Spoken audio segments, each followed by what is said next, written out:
IoT అంటే సాఫ్ట్‌వేర్‌ని దాంట్లో ఇన్సర్ట్ చేసి ఎల్ఈడీ అనేది ఆఫ్, ఆన్ అనేది మన మొబైల్ ద్వారా ఒక బటన్ లేదా ఒక ఆప్షన్ క్రియేట్ చేసి మన స్టైల్‌లో మనం దాన్ని కంట్రోల్ చేయవచ్చనమాట.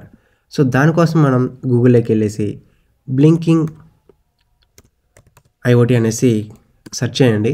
సో, సెర్చ్ చేసిన తర్వాత మనకి ఫస్ట్ వెబ్‌సైటు బ్లింక్ లో code IoT platform app cloud device ఇలాగ వచ్చింది కదా! సో, ఇదొక సాఫ్ట్‌వేర్ లెవెల్‌లో ఒక ప్లాట్‌ఫామ్ అనమాట. ఓకే. గూగుల్ జీమెయిల్ ఉంటుంది కదా! సో, ఆ యొక్క మెయిల్‌తో లాగిన్ అవ్వండి. ఓకే. ఒక అకౌంట్ అనేది క్రియేట్ చేసుకొని, సో, దాని ద్వారా మీరు లాగిన్ అవ్వండి. పేజ్ అనేది ఈ విధంగా మనకి డిస్‌ప్లే అవుతుంది.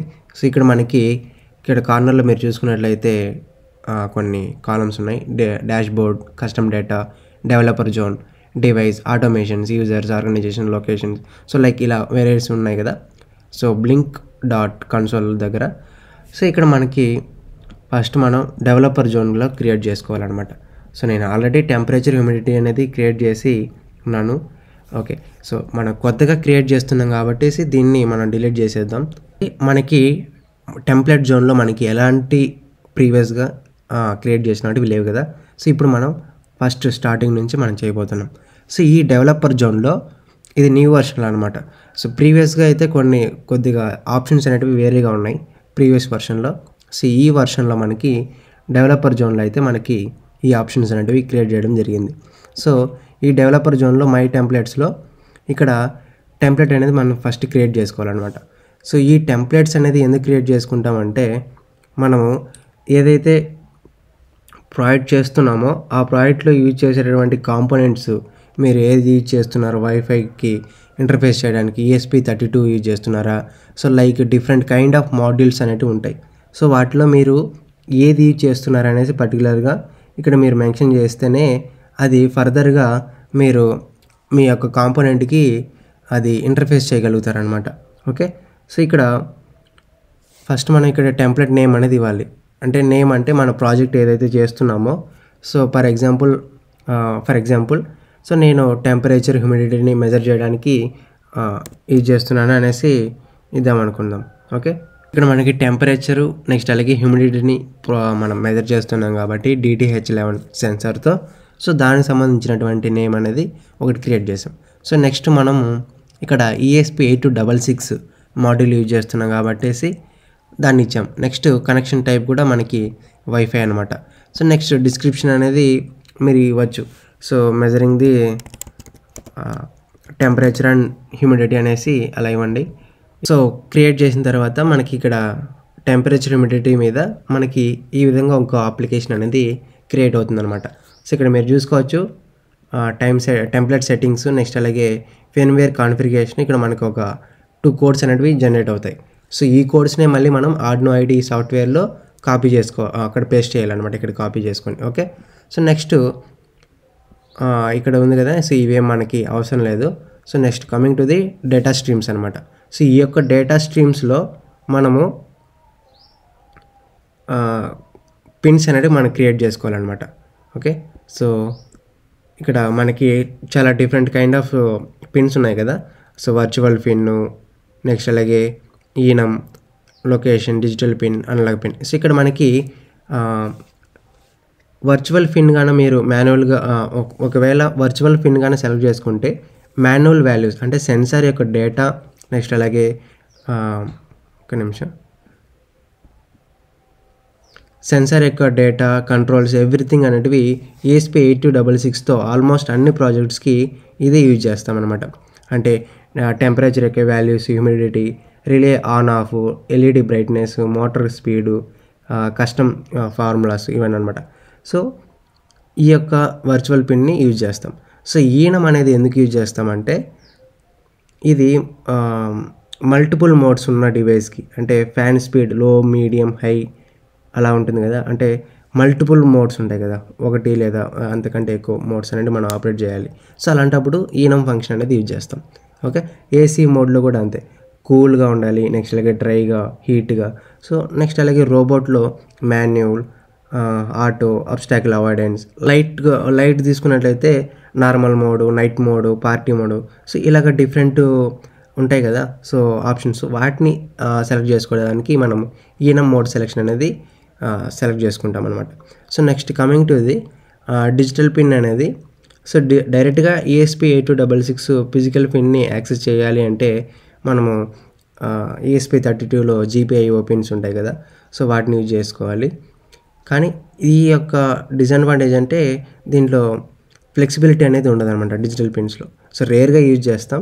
ఓకే, నెక్స్ట్ అనలాగ్ పిన్స్కి వచ్చేసరికి సెన్సార్స్ అనలాగ్ వోల్టేజ్ అనమాట, అంటే LDR, సాయిల్ మాయిశ్చర్, నెక్స్ట్ అలాగే పొటెన్షియోమీటరు, MQ గ్యాస్ సెన్సార్స్, సో ఇవి ఉంటాయి కదా. అంటే ఇవి ESP8266లో ఓన్లీ A0 ఒక్కటే అనలాగ్ పిన్ కదా. సో ఇలాగా అనలాగ్ పిన్స్ని రీడింగ్స్ని చేయాలంటే మనం అనలాగ్ పిన్స్ని యూజ్ చేసుకుంటాం. ఓకే, నెక్స్ట్ లొకేషన్ అనేది మనము GPS కోఆర్డినేట్స్కి సంబంధించిన ప్రాజెక్ట్ చేస్తున్నట్లయితే, అంటే bike tracking, IoT vehicles, delivery tracking, so ఇవి వాటి కోసం మనం లొకేషన్ అనేది యూజ్ చేస్తాం. కానీ ఫ్రీ వర్షన్లో ఇది లాక్ అయి ఉంది. సో మీరు అప్గ్రేడ్ అంటే పర్చేజ్ చేయాలన్నమాట. సో పర్చేజ్ చేస్తే అది మనకి లొకేషన్ అనేది ఎనేబుల్ అవుతుంది. సో అదర్వైజ్ మనము లొకేషన్ అనేది ఈ యొక్క బ్లింకింగ్ కన్సోల్తో మనం చేయలేమన్నమాట. సో ఇప్పుడు మనం టెంపరేచర్, హ్యూమిడిటీని చేస్తున్నాం కాబట్టి మనం ఇక్కడ వర్చువల్ పిన్ అనేది సెలెక్ట్ చేసుకుందాం. ఓకే, సో వర్చువల్ పిన్ అనేది సెలెక్ట్ చేసుకున్నట్లయితే ఇక్కడ మనకి జనరల్, ఎక్స్పోజ్డ్ ఆటోమేషన్స్ అనేటివి ఉన్నాయి. ఓకే, సో ఇక్కడ నేము అలియాస్ అని ఉంది కదా. సో ఇక్కడ మనకి ఫస్ట్ మీరు టెంపరేచర్ మెజర్ చేయాలనుకుంటున్నారా లేకుంటే హ్యూమిడిటీని మెజర్ చేయాలనుకుంటున్నారా అనేది ఇక్కడ ఇవ్వండి. సో ఫస్ట్ నేను ఇక్కడ టెంపరేచర్కి సంబంధించినది ఇస్తున్నాను అనమాట. ఓకే, టెంపరేచర్ అని ఇచ్చేసి V0 అనేది అట్లే ఉన్నాయి పిన్ అనేది. సో ఇక్కడ మనకి వాల్యూస్ అనేవి ఉన్నాయి. ఓకే, అంటే టెంపరేచర్ అనేది మనకి 37.7 అట్లా ఫ్లోటింగ్ వాల్యూస్ అనేవి వస్తాయి. సో అలా కాకుండా ఓన్లీ మనకి 37 లేదా 35 ఓన్లీ 2 పాయింట్స్ తర్వాత రాకుండా ఓన్లీ అలా రావాలనుకుంటే మనం ఇంటీజర్ అని ఇస్తాం. సో మనం డబుల్ అనేది సెలెక్ట్ చేసుకున్నట్లయితే సో మనకి పాయింట్స్ కూడా మనకు చూడొచ్చు అనమాట. సో నెక్స్ట్ యూనిట్స్, సో టెంపరేచర్కి యూనిట్స్ ఏంటి మనకి సెల్సియస్ కదా. సో సెల్సియస్ అని ఇచ్చాం. సో ఇక్కడ మినిమము మ్యాక్సిమం అని ఉంది. ఓకే, సో ఇక్కడ మినిమము మ్యాక్సిమం అంటే ఆ గేజ్ అనేది 0 నుండి స్టార్ట్ అయ్యి మ్యాక్సిమం 60 వరకు అలాగా మనకి వాల్యూస్ అనేవి చూపించాలనేసి మనం ఇస్తాం అనమాట. సో మ్యాక్సిమం మనకి 60 అని ఇస్తాం, ఎంతని మీరు ఇక్కడ ఇవ్వచ్చు అనమాట. ఓకే, సో మనకి 45 degrees టెంపరేచర్ ఉంటే అక్కడికే మనకి హీట్ ఉష్ణోగ్రత అనేది ఎక్కువగా ఉంటుంది కదా. సో లైక్ మ్యాక్సిమం 60 అనేది మనం ఇవ్వచ్చు అనమాట. సో ఇక్కడ ఎనేబుల్ హిస్టరీ డేటా అని ఉంది కదా.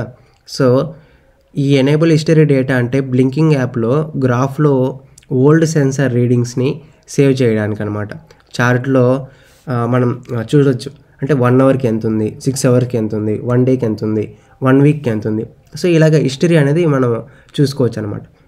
ఓకే, కాబట్టి మీరు ఆన్ చేసుకోండి. ఓకే, తర్వాత క్రియేట్ మీద క్లిక్ చేస్తే మనకి ఒక డేటా స్ట్రీమ్ అనేది క్రియేట్ అవుతుంది అనమాట. సో నెక్స్ట్ అలాగే మళ్ళీ హ్యూమిడిటీకి అనేది క్రియేట్ చేయాలి కదా.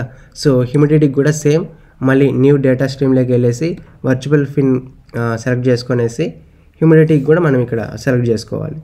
సో హ్యూమిడిటీ పిన్ V1 ఉంటుంది, ఇక్కడ నేమ్ అనేది మనం చేంజ్ చేసుకోవాలి. సో హ్యూమిడిటీ అని ఇచ్చేసాము. నెక్స్ట్ ఇక్కడ డేటా టైప్ కూడా మనము డబుల్ అనేది ఇద్దాం. అంటే హ్యూమిడిటీ అంటే వాతావరణంలో ఉన్నటువంటి తేమ శాతము మనకి maximum 0, minimum 0, maximum 100. Okay, integer కానీ పెట్టారనుకోండి కరెక్ట్గా మనకి 82 లేదా 75 అలా వాల్యూస్ చూపిస్తుంది అనమాట. అలా కాకుండా డబుల్ పెడితే మీరు పాయింట్స్లో కూడా మీరు యూ కెన్ అబ్జర్వ్ అనమాట. సో ఇక్కడ యూనిట్స్ మనకి పర్సంటేజ్ అనమాట. సో పర్సంటేజ్లో మనం దాన్ని సెలెక్ట్ చేసుకోవాలి. Okay, percentage. సో నెక్స్ట్ అలాగే ఎనేబుల్ హిస్టరీ అనేది ఆన్ చేసుకొని, సో నెక్స్ట్ ఇక్కడ కలర్ కూడా మీరు చేంజ్ చేసుకోవచ్చు కావాలనుకుంటే. ఓకే, సెలెక్ట్ చేసుకొనేసి క్రియేట్ మీద ఒక క్లిక్ చేస్తే క్రియేట్ అవుతుంది. ఓకే, సేవ్ చేయండి. సో ఇక్కడ సేవ్ ఆప్షన్ ఉంది కదా, సేవ్ చేయండి. సో సేవ్ చేస్తే ఈ విధంగా సేవ్ అయిపోతుంది. So next coming to the data converters అనేది మనకి ఏం అవసరం లేదు. ఇది ఏంటంటే అప్గ్రేడ్ వర్షను. ఇది కూడా మీరు పర్చేస్ చేస్తేనే మీకు అది ఎనేబుల్ అవుతుంది. So now coming to the web dashboard. So ఇక్కడ ఎడిట్ అనేది క్లిక్ చేయండి.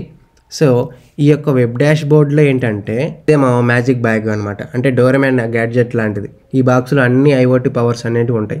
అంటే వింటేజ్ లిస్ట్లో buttons, sliders, switch, gauge, label, chart, tapes, joysticks, LED indicators like different kind of అనేటివి ఇక్కడ అన్నీ ఉంటాయి. మనకి మన ప్రాజెక్ట్లో ఏది సరిపోతుందో అనేది మనం క్రియేట్ చేసుకోవాలన్నమాట. ఓకే, సో నేను ఇక్కడ గేజ్ అనేది సెలెక్ట్ చేసుకొనేసి జస్ట్ డ్రాగ్ అండ్ డ్రాప్ అనేది చేస్తున్నాను. సో ఇక్కడ దీని మీదకి ఇలాగ మూవ్ చేస్తే హ్యాండ్ని ఇక్కడ చూసుకోండి సెట్టింగ్ ఆప్షన్ ఉంటుంది. సో దాని మీద క్లిక్ చేయండి. సో ఈ విధంగా వచ్చిన తర్వాత గేజ్ సెట్టింగ్ అనేది ఉంటుంది. సో ఈ గేజ్ సెట్టింగ్స్లో ఫస్ట్ మనం టెంపరేచర్ అనేది క్రియేట్ చేసుకున్నాం కాబట్టి టెంపరేచర్ అని ఇచ్చేసి డేటా స్ట్రీమ్ అనేది ఇక్కడ చూడండి టెంపరేచర్ V0. సో దాన్ని సెలెక్ట్ చేసుకున్నట్లయితే ఇక్కడ చూసుకోండి మనకి వాల్యూస్ మినిమం వచ్చేసి 0, మ్యాక్సిమం 60. ఓకే, అలాగ వస్తుంది అనమాట. Over rate data streams minimum maximum fields అని ఉంది కదా. సో ఇది ఆల్రెడీ V0 డేటా స్ట్రీమ్స్లో మినిమం మ్యాక్సిమం సెట్ చేసి ఉందన్నమాట. మళ్ళీ ఇక్కడ చేంజ్ చేయాల్సిన అవసరం లేదు. సో ఆఫ్ ఉంటే కరెక్ట్ వాల్యూస్ డిస్ప్లే అవుతాయి. ఓకే, సో నెక్స్ట్ ఇక్కడ change colour based on values అని ఉంది కదా. సో ఆప్షనల్ అనమాట. ఇది మీకు కావాలంటే ఆన్ చేసుకోవచ్చు. ఆన్ చేస్తే ఎగ్జాంపుల్ గ్రేటర్ దాన్ 40 degrees కాన అయితే గేజ్ కలర్ అనేది చేంజ్ అవుతుంది అనమాట. ఓకే, ఇక్కడ మీకు చూసుకోవచ్చు మనకి different kind of colour changing option అనేది ఉందన్నమాట. ఓకే, ఇక్కడ చూడండి గ్రేటర్ దాన్ 40 degrees ఉంటే మన కలర్ అనేది చేంజ్ అయింది, రైట్.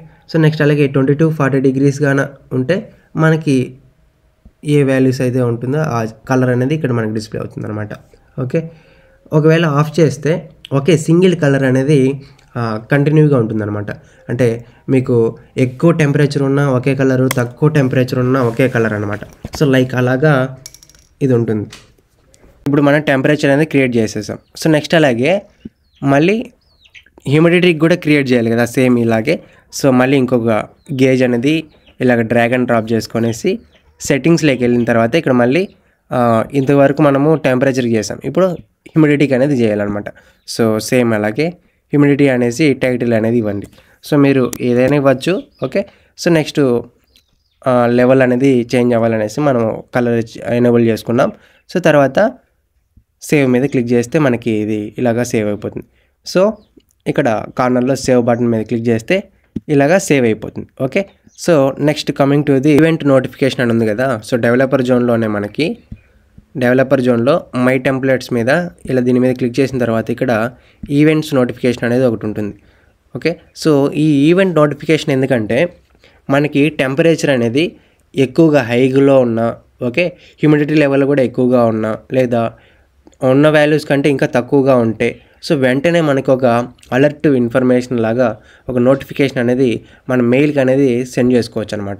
ఓకే, సో ఇక్కడ ఎడిట్ పైన క్లిక్ చేస్తే ఈవెంట్ అనేది క్రియేట్ అవుతుంది. ఓకే, ఇక్కడ మనకి కస్టమ్ మీద క్లిక్ చేయండి. సో కస్టమ్ మీద క్లిక్ చేసిన తర్వాత ఇక్కడ ఈవెంట్ నేము, నెక్స్ట్ అలాగే మీకు ఎలా కావాలి అంటే నోటిఫికేషన్ అనేది లైక్ మీకు వార్నింగ్ లాగా కావాలా, లేకపోతే ఇన్ఫర్మేషన్ లాగా రావాలా, క్రిటికల్గా కావాలా, సో కంటెంట్గా కావాలా. సో ఇలాగ డిఫరెంట్ కైండ్ ఆఫ్ అనేది మనకి ఇలా ఉన్నదన్నమాట. ఓకే, సో దీంట్లో మనకి ఫస్ట్ ఏంటంటే ఒక ఇన్ఫర్మేషన్ లాగా ఇద్దాం. సో ఇక్కడ ఈవెంట్ నేమ్ అంటే మనకి ఎప్పుడైతే హై టెంపరేచర్ అవుతుందో సో వెంటనే మనకి ఒక మన మెయిల్కి ఒక మెసేజ్ రావాలి అనేటట్టుగా ఇద్దాం, రైట్. సో హై టెంపరేచర్ అనేది ఇచ్చాను. సో డిస్క్రిప్షన్ అనేది wise temperature crossed safe limit అనేసి ఇద్దాం. సో ఇలా ఇచ్చిన తర్వాత నెక్స్ట్ నోటిఫికేషన్ అనేది ఇద్దాం. సో నోటిఫికేషన్లో మనకి ఎనేబుల్ నోటిఫికేషన్ అనేది ఇవ్వాలన్నమాట. మీరు ఏదైతే మెయిల్తో ఇక్కడ మీరు లాగిన్ అయి ఉన్నారో ఈ యొక్క బ్లింకింగ్ కన్సోల్లో దానికి డైరెక్ట్గా మెయిల్ అనేది వెళ్తుంది అన్నమాట డివైస్ ఓనరు. నెక్స్ట్ అలాగే పుష్ నోటిఫికేషన్ డైరెక్ట్గా ఆ యొక్క మెయిల్కి అనేది వెళ్తుంది. ఓకే, నెక్స్ట్ ఈ రెండు ఎనేబుల్ నోటిఫికేషన్ మేనేజ్మెంట్ అంటే ఈవెంట్కి అడ్వాన్స్డ్ నోటిఫికేషన్ ఆప్షన్ యాప్లో ఎండ్ యూజర్కి అనేది వెళ్తుంది అనమాట. ఓకే, నెక్స్ట్ అలాగే delivery push button as alert అంటే క్రిటికల్ సౌండ్స్తో అంటే మనకి నోటిఫికేషన్ వచ్చిన వెంటనే ఒక విధమైనటువంటి సౌండ్తో అలాగా రావాలనుకుంటే మనం ఈ యొక్క ఆప్షన్ అనేది ఎనేబుల్ చేసుకోవాలన్నమాట. Okay, next coming to the సెట్టింగ్స్లోకి వస్తే every 1 message will trigger the event. Next అలాగే event will be send to the అంటే 1 అవర్కి మనకి ఎంత టైంకి మళ్ళీ మనకి నోటిఫికేషన్ అనేది రావాలి, 1 సెకండ్కా, 1 మినిట్కా, 5 మినిట్కా, ఇలాగా మనకి టైం అనేది సెట్ చేసుకోవచ్చు. సో ఎవ్రీ 1 అవర్కి మనకి నోటిఫికేషన్ రావాలి అనుకుంటే 1 అవర్ పెట్టుకోవచ్చు. మీ యొక్క టైం లిమిట్స్ అనేది మీరు పెట్టుకోండి. ఓకే, పెట్టుకున్న తర్వాత మనకి నోటిఫికేషన్ అనేది రావడం జరుగుతుంది. ఒకసారి టెంపరేచర్ అనేది 60 డిగ్రీస్ కంటే ఎక్కువైందనుకో వెంటనే ఒక మెసేజ్ అనేది వస్తుంది. టెంపరేచర్ అది 10 టైమ్స్ మించినా కూడా అంటే 1 అవర్లో ఆ 60 డిగ్రీస్ కంటే మించినా కూడా మనకి నోటిఫికేషన్ రాదు 1 అవర్ దాకా. సో 1 అవర్ ఎప్పుడైతే కంప్లీట్ అవుతుందో వెంటనే మనకి ఆ 60 డిగ్రీస్ కంటే ఎక్కువైతే అప్పుడు మళ్ళీ మనకి నోటిఫికేషన్ అనేది వస్తుందన్నమాట. క్రియేట్ అనేది చేద్దాం. సో క్రియేట్ అయిపోయింది. సో తర్వాత ఇక్కడ సేవ్ అండ్ అప్లై మీద క్లిక్ చేయండి. ఓకే, డివైజెస్ మీద క్లిక్ చేస్తే ఇక్కడ ప్లస్ న్యూ డివైజ్ ఉంది కదా, సో దీని మీద క్లిక్ చేసిన తర్వాత ఇక్కడ ఫ్రమ్ టెంప్లెట్ అనే మీద క్లిక్ చేయండి. సో ఇక్కడ టెంప్లెట్ అనేది మనం ఆల్రెడీ టెంపరేచర్ అండ్ హ్యూమిడిటీ అనేది క్రియేట్ చేసాం కదా, సో దాన్ని ఇక్కడ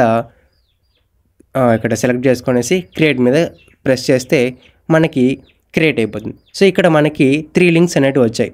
ఓకే, టెంప్లెట్ ఐడి వచ్చింది, టెంప్లెట్ నేమ్ వచ్చింది, నెక్స్ట్ అలాగే ఆథరైజ్డ్ టోకెన్ నెంబర్ కూడా మనకి ఇక్కడ డిస్ప్లే అయింది. సో జస్ట్ యొక్క 3 కోడ్స్ని కాపీ చేసుకోండి. సో కాపీ చేసుకున్న తర్వాత ఆర్డినో ఐడి సాఫ్ట్వేర్ని మీరు ఓపెన్ చేయాల్సి ఉంటుంది. సో ఆర్డినో ఐడి సాఫ్ట్వేర్ అనేది ఓపెన్ చేసిన తర్వాత ఇక్కడ మీరు ఏదైతే కాపీ చేశారో ఇది వరకు, సో ఆ యొక్క కోడ్ని ఇక్కడ మీరు పేస్ట్ చేయండి. Okay, template ID name to authorise token copy చేసి ఇక్కడ ఆర్డినో ఐడిలో పేస్ట్ చేసిన తర్వాత సో మన కోడ్ ఏంటి రాయాలంటే నార్మల్గా ఇప్పుడు ప్రజెంట్ యొక్క కండిషన్లో టెంపరేచర్ అనేది 40, 50 అంత రాదు కదా. సో 25 కంటే ఎక్కువైతే మనకి ఈమెయిల్ నోటిఫికేషన్ రావాలి, పుష్ నోటిఫికేషన్ అనేది రావాలి. సో ఆ విధంగా మనము కోడ్ అనేది రాయాలి. ఓకే, నెక్స్ట్ వీడియోలో మనం కోడ్ ఎలా రాయాలి, నెక్స్ట్ అలాగే ESP32కి లేదా ESP8266కి కోడ్ అనేది ఎలా అప్లోడ్ చేయాలి. ఓకే, సో దాన్ని నెక్స్ట్ వీడియోలో చూద్దాం. ఓకే, సో ఈ బ్లింకింగ్ IoT సంబంధించినటువంటి ఆల్ అప్లికేషన్స్ను అంటే అన్ని ఆప్షన్స్ని క్లియర్గా ఎక్స్ప్లెయిన్ చేసి, సో మీకు ఇంకా ఏమైనా డౌట్స్ ఉన్నట్లయితే ఈ యొక్క ఆప్షన్స్ రిలేటెడ్గా okay let me know in the comment section. So if you have any queries regarding this okay మీరు అడగవచ్చు. నెక్స్ట్ వీడియోలో దానికి రిలేటెడ్గా ట్రై చేస్తాను ఆన్సర్ చేయడానికి. Okay, so please like, share and subscribe. So ఎవరైతే IoT అప్లికేషన్స్ని బిల్డ్ చేస్తున్నారో సో వాళ్ళకి షేర్ చేయగలుగుతారని ఆశిస్తున్నాను. సో ఎందుకంటే వాళ్ళకు కూడా బేసిక్స్ లెవెల్కి ఇది బెస్ట్ అని అనుకున్నాను. సో వాళ్ళకు కూడా హెల్ప్ అవుతుంది. So thanks for watching. Thank you.